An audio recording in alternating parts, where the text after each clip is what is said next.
तो last class में हमने थ्योरी देखा था कि आर्प काम कैसे करता है।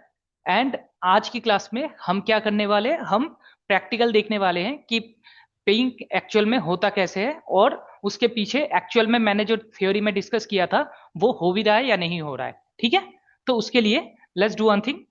यहाँ पे मैं पीसी लिया है, ठीक है, GNS3 पे हूं मैं। पीसी दो पीसी है मेरा। पीसी को मैं PC1 को 1.10 देने वाला हूं आईपी, PC2 को 1.20 देने वाला हूं। ठीक है, अब आईपी असाइन करने के बाद जब मैं पिंग करूंगा उससे पहले I will what will do, मैं क्या करूंगा, पैकेट कैप्चर करूंगा, then I will show you. ठीक है, तो उसके लिए पीसी के अंदर चलते हैं। पीसी के अंदर जाके शो कमांड डालोगे तो आईपी दिखेगा, अगर असाइंड है तो यहाँ पे आईपी कुछ भी असाइन नहीं है। ठीक है, तो मैं आईपी असाइन कर देता हूँ। आईपी 192.168.1.10/24 और ये गेटवे हो गया। गेटवे हालांकि जरूरत नहीं है, फिर भी मैंने दे दिया। चलो, अगर शो करते हैं तो यहाँ पे मेरा आईपी दिख रहा है। ठीक है, और इसके साथ you can see the MAC address also. ठीक है, तो ये मैक एड्रेस मैं क्या करता हूँ, कॉपी करके अपने जीएनएस पे लेके आ जाता हूँ ताकि आपको कंपेयर करके दिखा सकूं कि कौन इनिशिएट कर रहा है और कौन किसके पास जा रहा है। ठीक है, source and destination MAC address.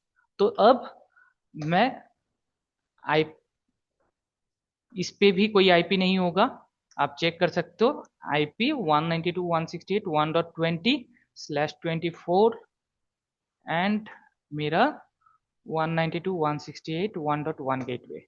ठीक है, अब मैंने जो है आईपी दे दिया है, स्विच से डायरेक्टली कनेक्टेड है। मैंने स्विच पे विलन वगैरह कुछ कॉन्फ़िगर नहीं किया है, तो ये डायरेक्टली कम्युनिकेशन हो जाना चाहिए। अब PC2 का जो मैक एड्रेस है उसको कॉपी कर लेते हैं एक बार एंड लेट्स पेस्ट हियर। अब मैं क्या करने वाला हूँ, कोई भी एक लिंक, ये वाला या ये वाला लिंक को मैं कैप्चर करने वाला हूँ। ठीक है, ताकि हम देख सके कि पैकेट फ्लो चल क्या रहा है। चलो, तो उसके लिए मैंने पैकेट कैप्चर शुरू कर दिया है एंड नाउ मैं क्या करूंगा, पीसी से जो है ना पिंग करूंगा PC1 से। तो PC1 पे चलते हैं और यहां से मैं पिंग करने की कोशिश करता हूं 192.168.1.20। ठीक है, अब देखो ये मेरा पिंग हो रहा है। ठीक है, पिंग सक्सेसफुल हो रहा है। अब मैं अगर जीएनएस पे जाता हूँ, सॉरी पैकेट ट्रेसर पे, you can C packet tracer over here. मैं इसको स्टॉप करता हूँ और अगर देखोगे आप यहाँ पे जो आर्प है, ये आर्प का पैकेट है। ठीक है, और ये आपका आर्प रिप्लाई का पैकेट है। तो आर्प की पैकेट में अगर देखोगे तो हेडर इंफॉर्मेशन देखो आप। पहले लेयर होता है ओएसएम मॉडल, अगर आपने पढ़ा है पहले, तो लेयर 1 होता है आपका फिजिकल लेयर, वहां पे बिट्स काम करते हैं। सेकंड लेयर होता है आपका MAC address data link layer, जहां पे आपका मैक एड्रेस काम करते हैं। तो ये आपका मैक एड्रेसेस है। तो सोर्स में आपका जो मैक एड्रेस है वो 6800 है एंड विथ, एंड यहाँ पे देखो 6800। ठीक है, तो ये मेरा सोर्स और डेस्टिनेशन में FFFF। ठीक है, और यहाँ पे नीचे एड्रेस रेजोल्यूशन प्रोटोकॉल के अंदर ये रिक्वेस्ट पिक कर रहा है आर्प के लिए। तो यहाँ पे हेडर इंफॉर्मेशन में देखो आप, आईपी एड्रेस जो है खुद के पीसी का 1.10 है एंड आपका डेस्टिनेशन एड्रेस जो है आपका 192.168.1.20 है। ठीक है, अब यहाँ पे देखो आप FFFF मेंशन्ड है। मैंने आपको पहले क्लास में बताया था ये 00 होता है, राइट। तो ये चीज आपके वेरी करता है रियल डिवाइस पे भी। आपका जब रियल डिवाइस पे करोगे तो वहां पे ना आपको 00 से आएगा। ठीक है, ये आपका वर्चुअल सिस्टम है, यहाँ पे आपका FFFF आ रहा है। ठीक है, तो इसको आप ऐसे समझ सकते हो कि ये भी ना एक तरीके से एक जगह से दूसरी जगह पे पैकेट भेज रहा है। ठीक है, तो नाउ मेरा ये जो इंफॉर्मेशन है, ये इंफॉर्मेशन गया पीसी के पास, PC2 के पास। PC2 ने अब रिप्लाई कर रहा है। ठीक है, अब ये आप रिप्लाई जो है यहां पे देखना आप, मेरा सोर्स पे जो एड्रेस है वो 6801 है मैक एड्रेस, एंड अगर यहां पे देखोगे PC2 का मैक एड्रेस क्या है, 6801।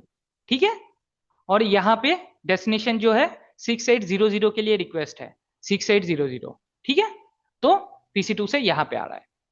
और यहाँ पे एडिशनल इंफॉर्मेशन में देखो, अब टारगेट जो सोर्स सेंडर मैक एड्रेस है वहां पे मैक एड्रेस है, कहीं पे भी आपको FFFF नहीं दिखेगा या 00 नहीं दिखेगा।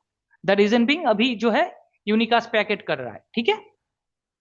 तो आर्प में बेसिकली दो तरीके का पैकेट सेंड होता है, एक रिक्वेस्ट और एक रिप्लाई। रिक्वेस्ट में आपका जो है ब्रॉडकास्ट करेगा और रिप्लाई में जो है आपका यूनिकास्ट करेगा, ठीक है। तो उसके बाद यहां पे आप देख सकते हो, उसके बाद पिंग पैकेट शुरू हुआ है, ping request and reply packet, ठीक है। तो ये पिंग के बाकी हेडर्स है। पिंग की पैकेट अगर देखोगे, जो मैंने बताया था शुरू में कि आपका मैक एड्रेस की हेडर लगेगा, उसके बाद आईपी एड्रेस की हेडर लगेगा। तो ये आपका आईपी एड्रेस की हेडर है, source and destination IP address, और ये पोर्शन आपका source and destination MAC address की हेडर, ठीक है, ये वाले। तो इस तरीके से आपका कम्युनिकेशन करता है नॉर्मल आर्प, ठीक है। आज हमने आर्प की जो नॉर्मल आर्प की क्लासेस है वो प्रैक्टिकल देखा है। आगे की क्लास में हम देखने वाले हैं प्रॉक्सी आर्प कैसे काम करता है, ग्रेटिट्यूडस आर्प कैसे काम करता है, वो सारे टॉपिक हम नेक्स्ट क्लासेस में कवर करने वाले हैं। Thank you.